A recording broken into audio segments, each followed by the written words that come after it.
South China Sea, and ships of Australia's combat fleet, headed by the flagship HMAS Melbourne, set course for the Philippines. The RAN carrier is to be flagship for the SEATO exercise Sea Devil, and destination is the United States Navy's big naval base at Subic Bay, north of Manila.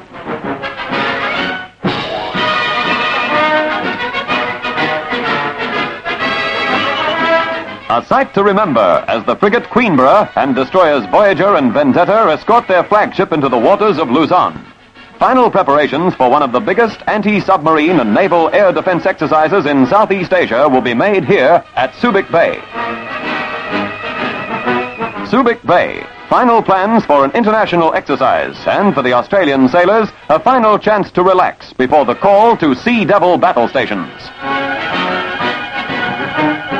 Olongapo, outside the naval base, gaudily advertises its attractions. But for these men, it's a sightseeing expedition. American sailors are the guides. The Aussies and Yanks are good buddies, ashore and afloat.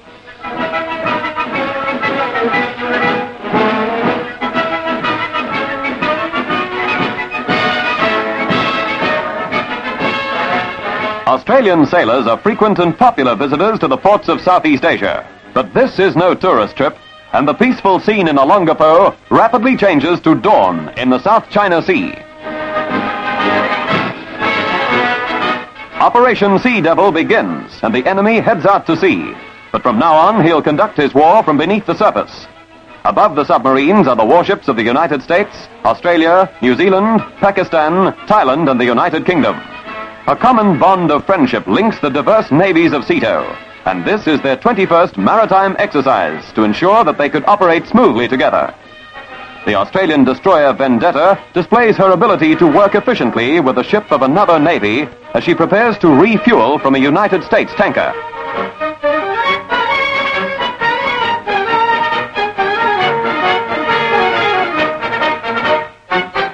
Crews as well as ships have to be kept in fighting trim throughout the exercise.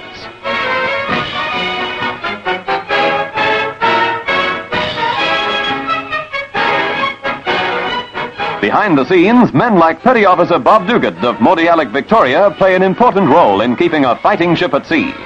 A warship is also a home to the men who live in her. A little cramped, perhaps, but that doesn't stop the sailors from enjoying themselves. They make the most of their rest between tense watches.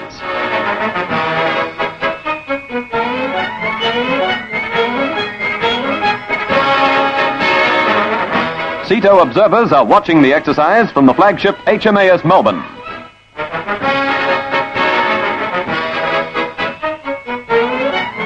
A pack of 4 submarines is trying to stop the SEATO convoy from reaching its destination. And this is a challenge for the Australian Navy crews of these Gannet anti-submarine aircraft. The catapult boosts them into the sky on their constant sorties.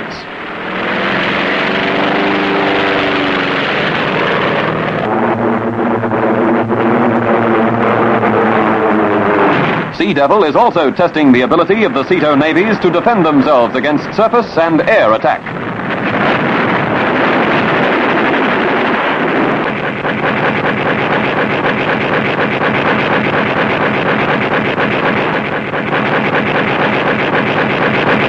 This aerial depth charge attack will give the submariners something to think about.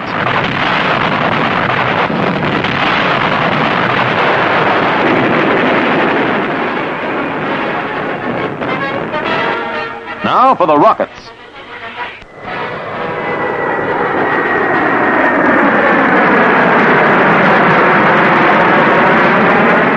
A proud moment for HMAS Melbourne. As Sea Devil flagship, she leads the international fleet into Manila Bay. Behind Melbourne come the United States and British carriers Bennington and Ark Royal, followed by a column of warships 14 miles long, stretching back over the horizon. Operation, a success. An endorsement of SEATO's collective security. A 21-gun salute to the Philippines, and HMAS Melbourne brings a touch of ceremonial to the arrival in Manila Bay. Then official calls from the senior officers of the participating navies.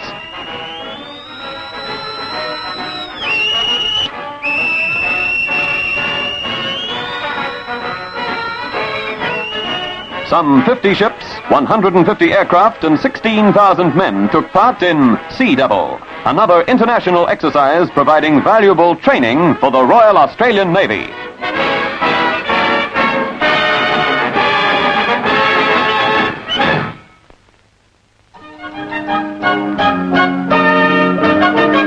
Hong Kong, and two brand new ships of the Royal Australian Navy steam into the harbour of the famous British colony on the border of Communist China.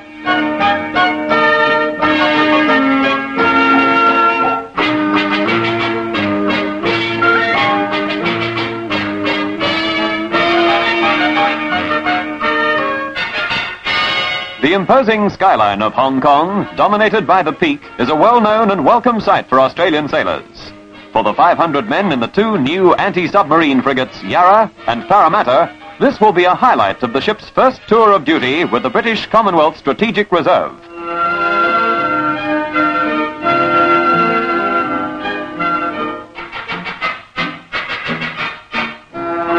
As well as Yarra and Parramatta, the Australian flagship HMAS Melbourne is in Hong Kong. What sailor could resist this opportunity to have his own command?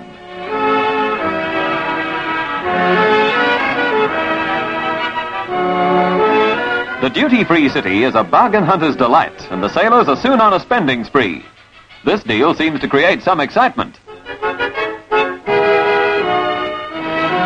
A Hong Kong refugee settlement is the venue for a concert by the Australian Fleet Band from HMAS Melbourne. This is one of the most densely populated areas in the world, with 60,000 people living in an area of less than 3/4 of a mile.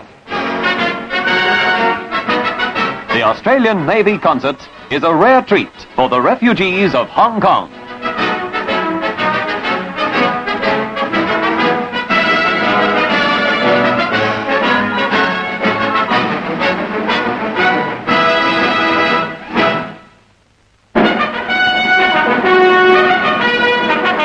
The Royal Australian Naval College at Jervis Bay.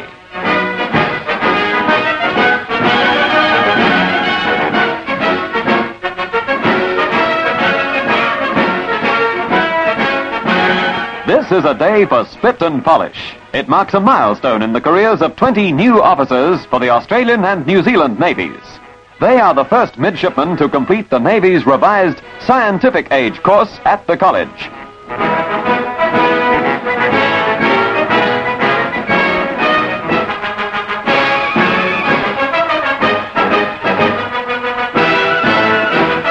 The men who will command the missile and nuclear warships of tomorrow graduate from the Royal Australian Naval College.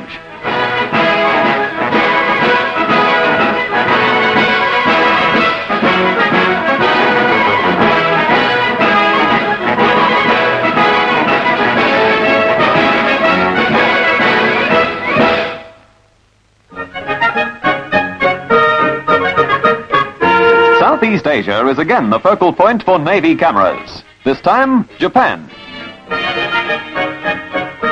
2,500 Australian sailors in 5 RAN combat ships appreciate this traditional welcome. So does the Admiral, Rear Admiral Alan McNichol, and the flagship captain, Captain Smith. An expectant crowd at a Yokohama playing field, waiting for the visiting Australians to run out for the start of a rugby union match with a team from the Japanese Maritime Defence Force.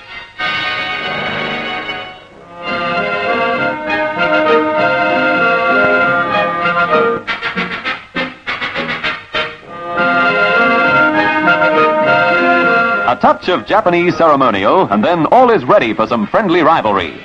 The game is on. The sailors of two nations give it all they've got. And at this game, the hosts have the edge.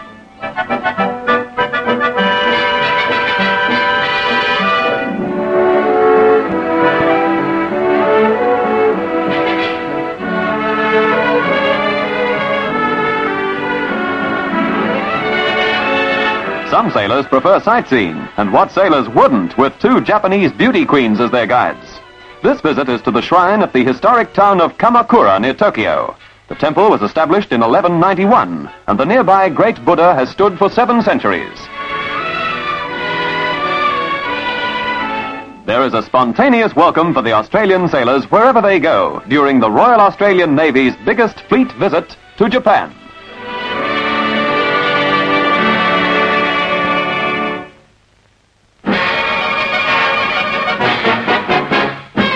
The anti-submarine frigate HMAS Queenborough arrives at remote Christmas Island in the Indian Ocean. This is an historic visit and an occasion for some excitement among the younger members of the community.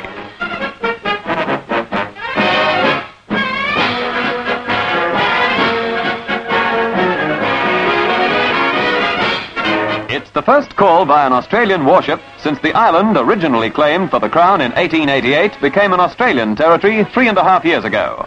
A packed program of sport and parties make Queenborough's one-day visit to the Phosphate Island a memorable as well as historic occasion.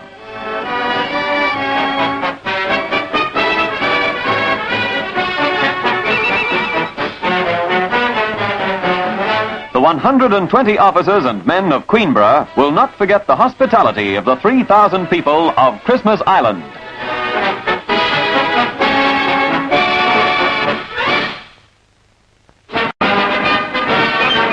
Ships of the combat fleet head for home after steaming some 20,000 miles in Southeast Asia.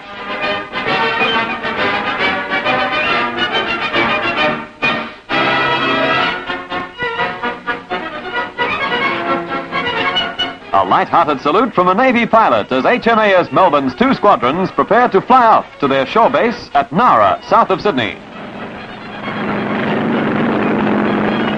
And away they go for a well-deserved rest after countless sorties from the flagship.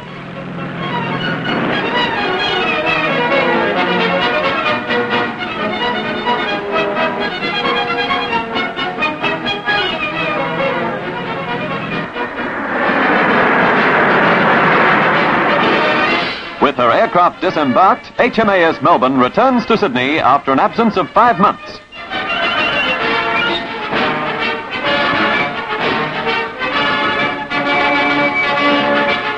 For all the attractions of Hong Kong and Tokyo, there's still no place like home. This is the moment they've been waiting for, and it would take a lot more than early morning fog to dampen their spirits.